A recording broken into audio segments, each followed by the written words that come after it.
Oi, tudo bom? Aqui é o Kê de volta com mais um vídeo e hoje eu vou responder as perguntas de vocês. Aquelas que vocês sempre me fazem e as que vocês me fizeram ontem pelo Instagram. Então, vamos lá. Bom, se você é novo por aqui, seja muito bem-vindo. Nós somos um escritório de design de interiores e aqui no canal eu costumo mostrar projetos, dar algumas dicas e hoje eu vou tirar algumas dúvidas. Então, se você não quiser perder os próximos vídeos, se inscreve aqui no canal e clica no sininho das notificações. Deixa um gostei também nesse vídeo que é super importante, porque assim o YouTube divulga esse vídeo para mais pessoas. E para quem quiser aprender mais sobre design de interiores, você pode se tornar membro do canal e vai ter acesso a vídeos exclusivos em que eu passo pelo básico do design de interiores. Então vamos para as perguntas. Eu resolvi fazer esse vídeo porque a gente está com muitos inscritos novos no canal, o que é maravilhoso, e eu tenho respondido muitas perguntas pelos comentários, e algumas perguntas são meio parecidas, então eu achei que era um bom momento de fazer um vídeo respondendo perguntas em geral que vocês possam ter. Então eu pedi para vocês mandarem perguntas pelo Instagram, eu deixei uma caixinha de perguntas lá, e muitos de vocês mandaram algumas. Eu também quero aproveitar para responder as coisas que sempre me perguntam, e eu acabo comentando, respondendo no comentário dos vídeos, mas acaba atingindo menos pessoas, né? Poucas pessoas leem esses comentários, então eu vou aproveitar para responder para um número maior de pessoas. Se vocês querem que eu faça isso mais vezes, comentem aqui embaixo se vocês gostarem desse formato em vídeo, ou estou pensando em abrir a caixinha de perguntas no Instagram e responder por lá, mas daí vai ser uma resposta mais curta, né? Ah, e uma coisa, é engraçado como cada um tem uma opinião diferente, né? Às vezes fala assim, ah, que eu gosto porque seus vídeos são objetivos. E tem gente que fala assim, você demorou um monte para entrar no assunto. Então, para você que é desses que fala que eu demoro um monte para entrar no assunto e que minhas respostas são muito longas, prepare-se porque esse vídeo vai ser longo. Eu vou dar respostas completas por aqui. Então, primeira pergunta que me fazem sempre é o que é a minha tatuagem. Eu vou dar uma dica para vocês. Se você não é muito próximo da pessoa, se você não tem muita intimidade, não façam esse tipo de pergunta, porque às vezes pode ser uma coisa meio invasiva e às vezes você pode só não gostar da resposta que você vai receber, né? Do tipo, o que é esse negócio em grego que está escrito no seu braço? E daí a pessoa fala assim, ah, é meu nome. Mas você tem seu nome em grego porque você é descendente de grego? Não. Às vezes a pessoa só estava bêbada no dia. Nada contra pessoas que têm seus nomes escritos em grego. Cada um faz o que quiser com a sua própria pele. Ou pode ser uma coisa super íntima, as pessoas fazem tatuagens por motivos diversos e às vezes ela pôs na própria pele para ela mesma lembrar de algum momento marcante da vida dela ou alguma lição que ela aprendeu e às vezes pode ser até alguma coisa meio triste que ela não quer ficar respondendo para pessoas que ela não conhece. Esse não é o caso da... é meio um pouco o caso da minha. Eu vou responder de qualquer jeito pra vocês, porque muitas pessoas me perguntam e... Enfim, vou responder. Sabe, outro dia eu tava na fila de uma loja e o cara da fila do lado olhou pra mim e perguntou: Ei, o que é essa tatuagem no seu braço aí? Eu falei, cara, te conheço. Sabe, super invasivo. Então, se você não tem muita proximidade com a pessoa, não faça essa pergunta. Bom, mas a minha é porque eu sou maratonista, eu gosto de correr maratonas.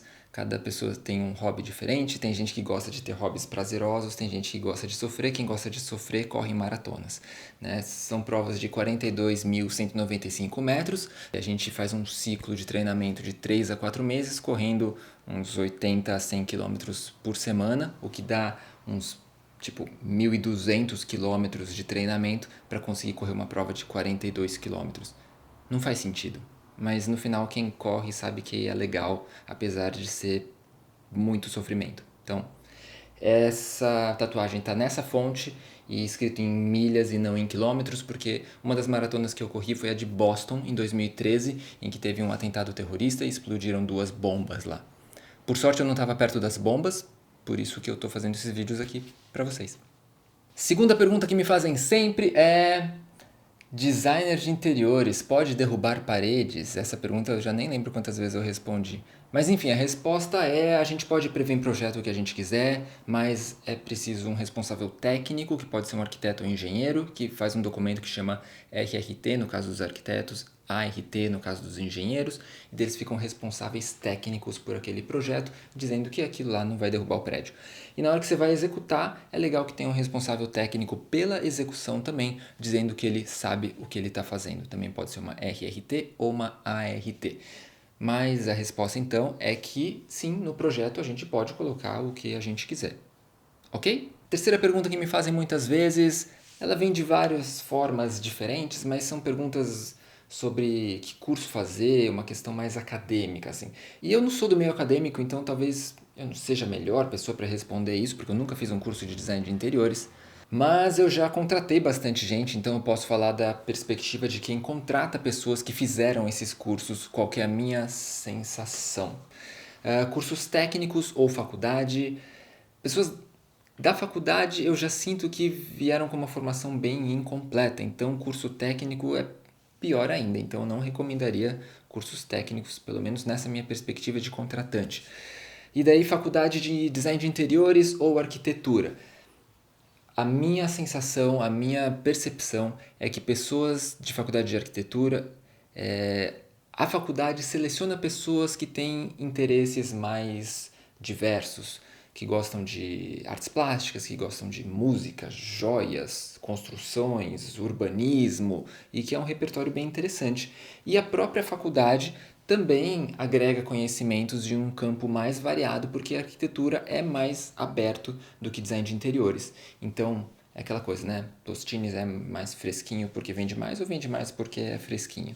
Então, acho que a faculdade de arquitetura seleciona pessoas com um certo perfil que eu acho interessante e também valoriza o perfil dessas pessoas com um conhecimento mais diverso. As pessoas que fazem interiores, eu sinto que elas vêm com um conhecimento mais focado, mais específico. Lógico que tudo pode ser compensado com a vontade da própria pessoa, mas olhando só para o curso, eu sinto que uma faculdade de arquitetura tem mais vantagens.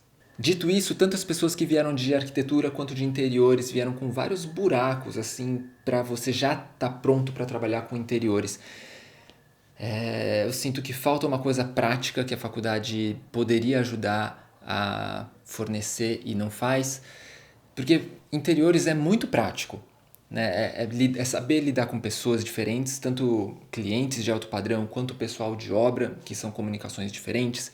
Você saber lidar com obra e ter experiência de obra, você conhecer os produtos que estão disponíveis no mercado, experiência com desenho de mobiliário, por exemplo. Então, são vários buracos que eu sinto que as faculdades não estão fazendo um bom papel em preencher para deixar os profissionais prontos para interiores. E isso é ruim também porque a carreira de interiores não possibilita que você faça uma carreira, né?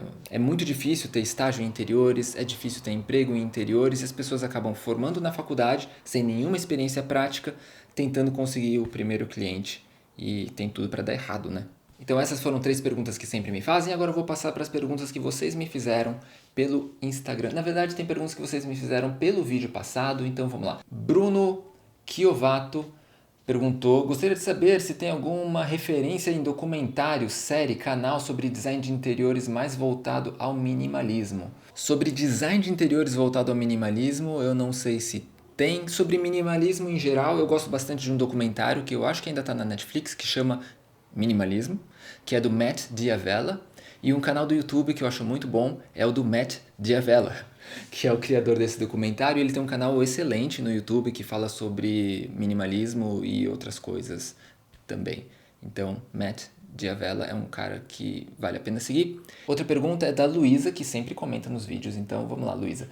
Que você pode falar de alguns produtos reciclados em obra, como pastilha de PET feita de garrafa PET e as esquadrias de PVC reciclado, de pequenos plásticos como tampa de pasta de dente? Seria legal um tema com essas coisas e a sua opinião. Eu fico me perguntando se o material... Ué, parou aqui a pergunta? Enfim. Sobre essas questões de sustentabilidade e materiais reciclados, eu gostaria que tivessem mais opções no mercado e eu acredito que é um campo gigante para a gente explorar em como a gente pode tornar as obras ou as nossas casas mais sustentáveis.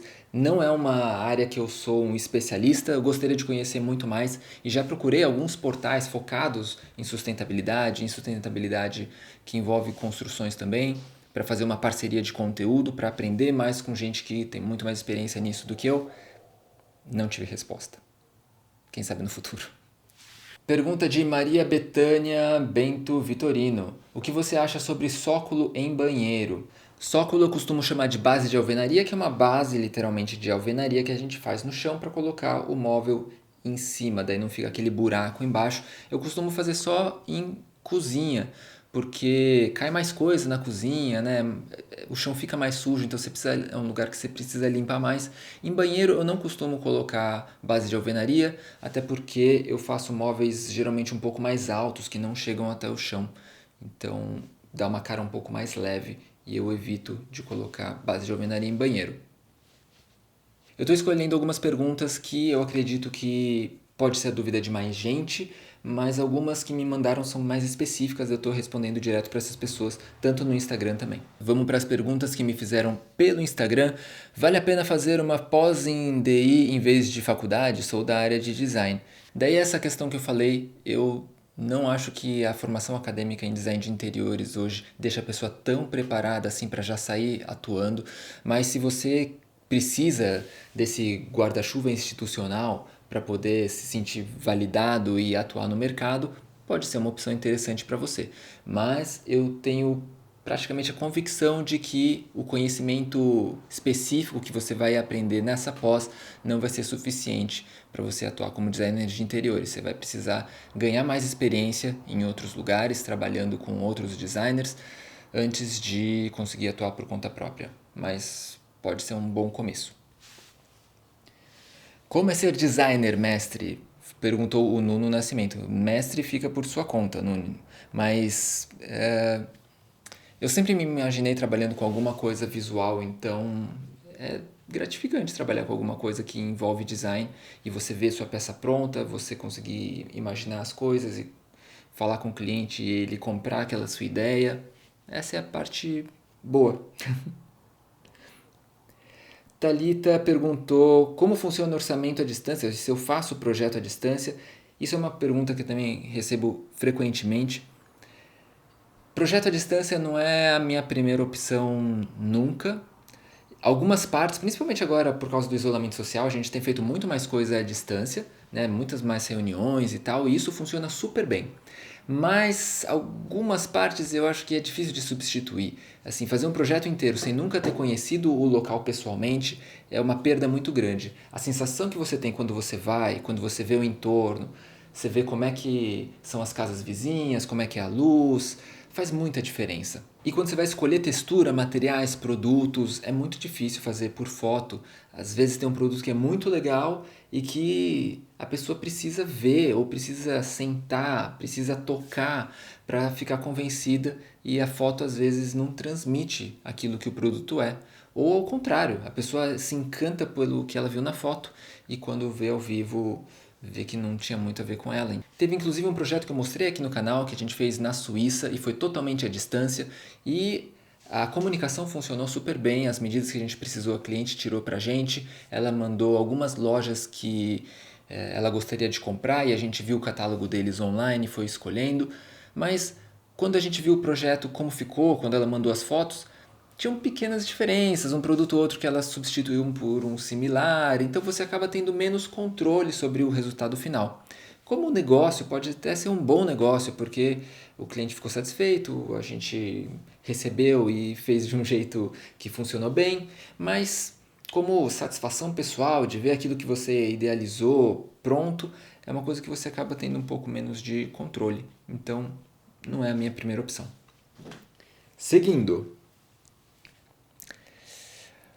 Onde você se formou? Qual o nome do curso? E isso foi a Luísa que perguntou. Bom, quem acompanha o canal há mais tempo sabe que eu não tenho formação acadêmica em design de interiores. Tudo que eu sei é porque foi trabalhando e porque eu estou na terceira geração da minha família que já trabalha nessa área, então eu aprendi na família. Mas a minha formação acadêmica foi em administração pública pela FGV de São Paulo e eu fiz uma pós em moda e criação pela Santa Marcelina. Trabalhei em moda por alguns anos. E minha formação do colégio foi no Colégio Santa Cruz. Então, se a gente tiver aí gente do Colégio Santa Cruz, GV e Santa Marcelina, mandem um oi aí. Deixem um comentário. Veri perguntou qual o melhor material para pia de cozinha. Tá aí uma boa pergunta, Veri. Eu também tenho essa dúvida hoje em dia.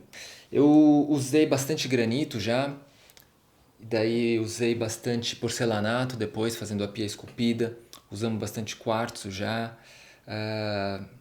corian, e eu não tenho uma resposta certa de falar esse é o melhor material que tem. O granito, por exemplo, eu tenho tentado usar menos pedra natural, porque a pedra natural leva alguns bilhões de anos, sei lá quanto, para se formar de novo, né? Então, eu tenho preferido materiais um pouco mais sustentáveis. Mas ainda é uma boa solução, tem um custo legal.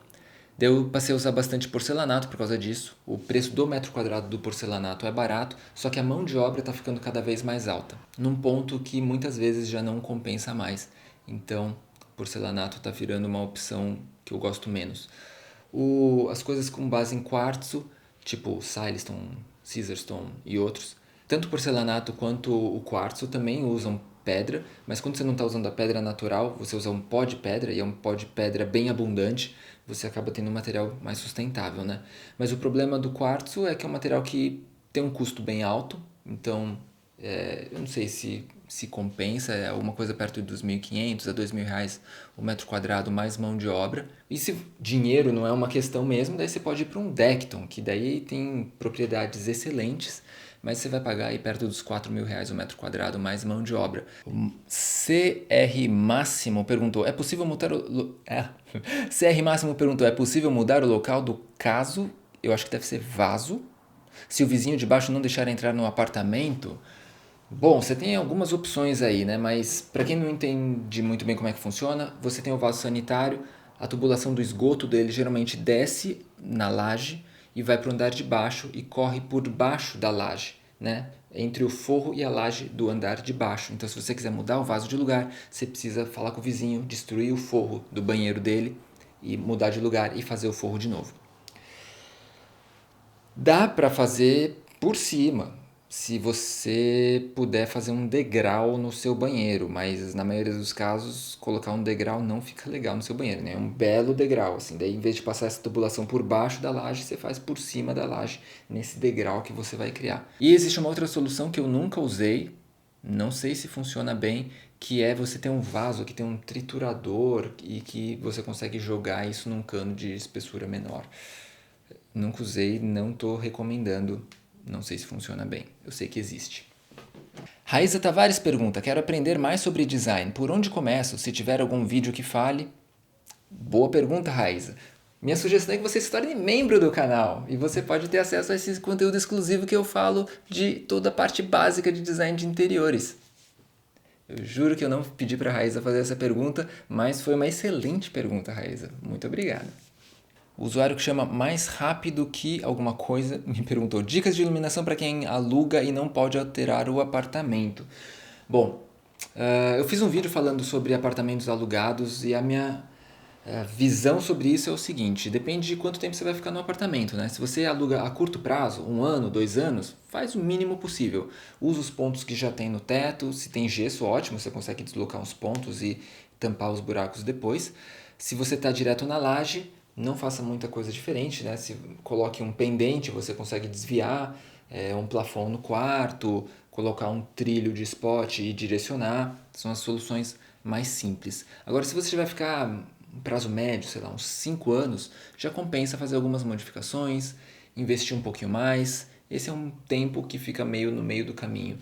E se você vai ficar 10 anos ou mais, eu já sempre recomendo para você tratar o apartamento como se fosse seu. Daqui a 10 anos você pensa em deixar o apartamento de volta como do jeito que você pegou. Mas uma coisa que eu sempre falo também para quem aluga é que as pessoas têm na cabeça essa coisa de, tipo, nossa, eu preciso deixar exatamente igual eu encontrei, e não precisa ser necessariamente assim. Existe uma liberdade de você conversar com o proprietário e convencer ele de que a mudança que você está fazendo é para melhor e que vai valorizar o apartamento dele e que você pode deixar desse jeito depois. Eu, por exemplo, eu morava num apartamento que era alugado, pintei as paredes numa certa parte da casa com cor escura, que ia ser bem difícil de eu tirar depois, e fiz alguns móveis muito específicos para aquele lugar. Na hora que eu saí, eu mostrei e falei, ó, ficou desse jeito, se vocês não gostarem eu posso pintar, mas se vocês gostarem eu acho que ficou melhor desse jeito. Eles gostaram, então eu não precisei voltar pro jeito original. E os móveis que eu fiz especificamente para aquele apartamento, eu vendi para eles na minha saída. Eu transformei isso em crédito e eu fiquei os últimos meses sem precisar pagar aluguel. Então tem essa flexibilidade se você conseguir conversar com o proprietário. Não é que você precisa devolver idêntico ao que você encontrou, se ele entender que você está devolvendo de um jeito melhor. E a última pergunta que eu vou responder no vídeo de hoje é da Aviti Moraes. Na verdade, ela fez um conjunto de perguntas aqui, mas eu vou encerrar para a gente não ficar com um vídeo gigantesco, apesar de eu achar que talvez esse vídeo já esteja gigantesco. Então, vamos lá. Pensou em fazer arquitetura? Não. Sempre gostou dessa profissão? Não. Como decidiu seguir a carreira de design? Bom, vou elaborar um pouquinho mais as respostas. Como é que eu entrei nessa carreira? Bom, eu estava trabalhando com moda, né, com planejamento de coleção, e minha ideia sempre foi ter meu próprio negócio quando eu fiz administração. E a minha mãe chegou uma hora que ela perguntou o que você acha que a gente poderia fazer junto. Minha mãe é uma das fundadoras da ABD, ela já está na segunda geração, né, da família que trabalha nesse ramo. E eu falei, os seus clientes hoje são, né, de alto padrão, cliente com uma faixa etária mais velha, e a gente podia criar uma empresa nova, uma marca nova, focando num pessoal um pouco mais jovem e apartamentos um pouco menores, entre 100, 200 metros quadrados, né? Hoje a gente faz bastante apartamento até um pouquinho menor, assim, na casa dos 80. E a gente seguiu com essa ideia. Eu saí do emprego que eu estava e a gente começou a Toral Design. Isso faz uns 10 anos, mais ou menos. Foi no comecinho de 2011. E no começo a minha ideia não era nem fazer projeto, é que os meus primeiros clientes foram amigos ou conhecidos de amigos, pessoas que estavam próximas a mim e que sempre me conheceram como uma pessoa da parte criativa, de desenho, das artes, enfim. E daí eu acabei fazendo os projetos porque eles me pediram. Falou, não, que eu queria uma coisa que você mesmo fizesse, não que a sua empresa fizesse. Eu quero dizer que o meu amigo que fez meu projeto e tal. E daí eu fiz, deu certo, eles gostaram e eu acabei continuando fazendo desse jeito. Lógico que como eu tinha a minha mãe com a parte da experiência, as coisas foram mais fáceis. E eu nunca pensei em fazer arquitetura porque meu plano era ter a minha própria empresa. Não pensava que seria de interiores, eu tive outras empresas que eu comecei, outros negócios que eu pensei, alguns eu cheguei a começar, outros não. E a questão do design, né? Vou ser super realista e sincero com vocês. Nunca me vi pensando assim, nossa, tudo que eu quero na vida é ser designer de interiores, eu só seria feliz sendo designer de interiores ou coisa assim. Na verdade, eu vi que sempre quis ter minha própria empresa, que nem eu falei, e percebi com o tempo que eu acho que ficaria mais satisfeito trabalhando com alguma coisa que tem uma relação de criação estética, alguma criação visual, independente de qual criação que seja. Depois que eu saí da faculdade, eu achei que seria com moda, porque eu achava uma boa mistura entre negócios e criação, e acabou sendo com interiores. Eu poderia, por exemplo, trabalhar com criação audiovisual só fazendo vídeos para o YouTube. Eu acho que eu poderia ser feliz. Trabalhando com fotografia, que eu acho muito legal. Ou design gráfico, eu acho uma área super interessante que eu nunca explorei muito, nunca me aprofundei, mas eu acho muito interessante. Então, todas as coisas que envolvem uma criação visual me interessam e eu acho que eu poderia ser feliz trabalhando com alguma delas. Não é uma coisa que eu tenho específico com design de interiores. Inclusive, dentro de interiores, eu gosto muito de desenhar móveis, eu acho que eu poderia só desenhar objetos também, fazer uma coisa mais de design de produtos.